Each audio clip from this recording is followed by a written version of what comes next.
श्री गुरु भक्ति योग। पूज्य आचार्य की सेवा जैसी हितकारी और आत्मोन्नति करने वाली और कोई सेवा नहीं है।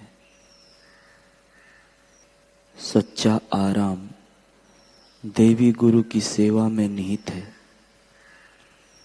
ऐसा दूसरा कोई सच्चा आराम नहीं है। गुरु कृपा से जीवन का मर्म समझ में आता है।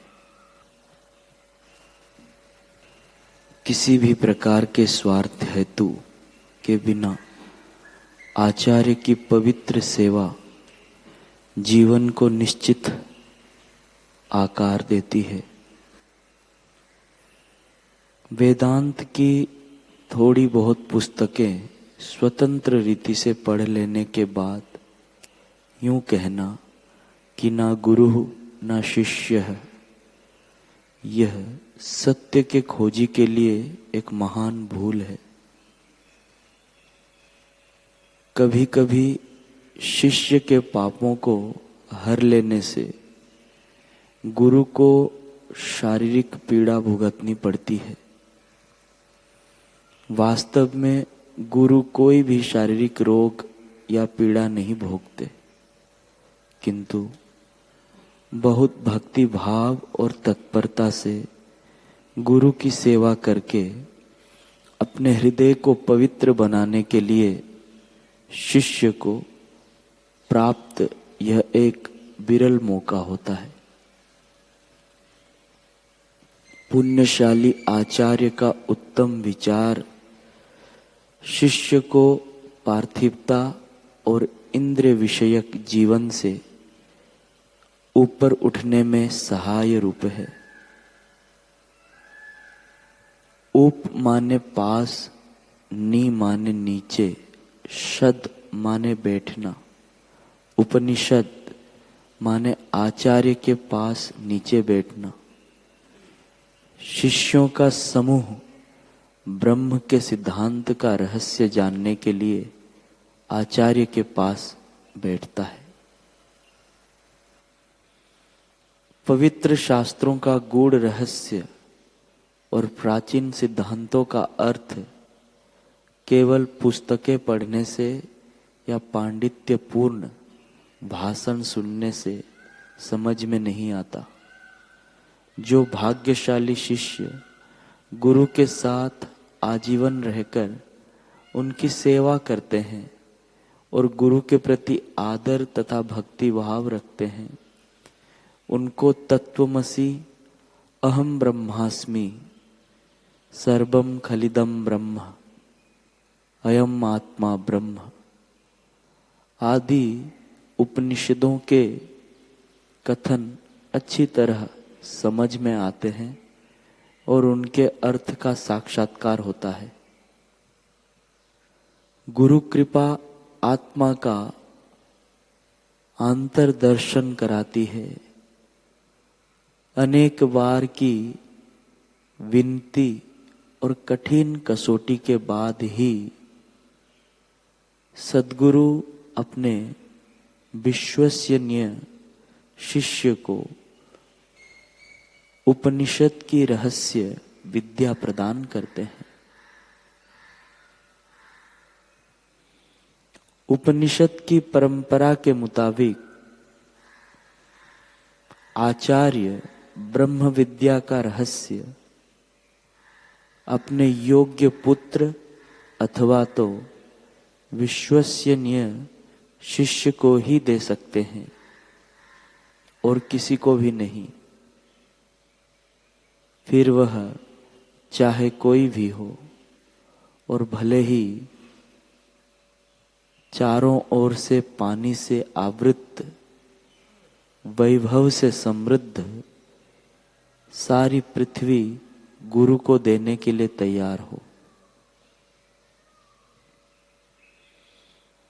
पावनकारी गुरु को दंडवत प्रणाम करने के बाद उनकी ओर पीठ करके शिष्य को नहीं जाना चाहिए। आचार्य यदि वेदांत का सच्चा अर्थ जानते हों और जीवन की विभिन्न अवस्थाओं में उसे किस प्रकार लागू किया जा सकता है, यह समझाते हो तो एक बालक को भी वे वेदांत सिखा सकते हैं। जो व्यक्ति पैसे के पीछे दौड़ता है वह गुरु की संपत्ति चुराने में भी झिझकता नहीं है। गुरु की संपत्ति के प्रति लोलुप मत बनो। जो मुक्तात्मा पावनकारी गुरु हैं वे शांति और आनंद स्वरूप हैं। वे समदृष्टि वाले और स्थित प्रज्ञ हैं।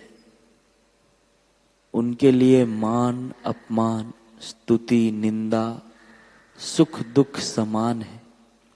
वे काम क्रोध लोभ मद और मत्सर से मुक्त हैं। उनको रुचि अरुचि नहीं होती। उन्हें कोई आसक्ति नहीं होती।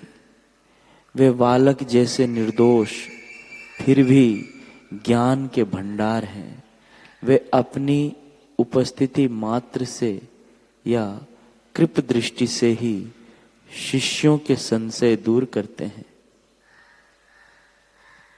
गरीब और बीमार की शुश्रूषा करना, गुरु और माँ बाप की सेवा करना, दया के उत्तम कार्य करना, गुरु कृपा से आत्मज्ञान पाना, ये सब सचमुच सर्वश्रेष्ठ पुण्य है। गुरु की निज सेवा जैसी पावनकारी और कोई चीज नहीं है। मोक्ष के श्रमजनक मार्ग में गुरु कृपा सचमुच विश्वसनीय साथी है। केवल गुरु की शरण में जाने से ही जीवन को जीता जा सकता है। गुरु भक्ति योग के अभ्यास से मन को संयम में लगाने से काम वासना की शांति हो सकती है। गुरु सेवा आपको बिल्कुल स्वस्थ और तंदुरुस्त रखती है। गुरु भक्ति योग का अभ्यास आपको अमाप एवं अनहद आनंद देता है। गुरु सेवा अद्वैत भाव या एक रूपता पैदा करती है। गुरु भक्ति योग साधक को चिरायु और अनंत सुख देता है। गुरु सेवा के बिना वेदांत का अभ्यास व्यक्ति को तोते जैसा वेदांती बनाता है। अतः अपने पूज्य आचार्य की सेवा करो, सेवा करो, सेवा करो।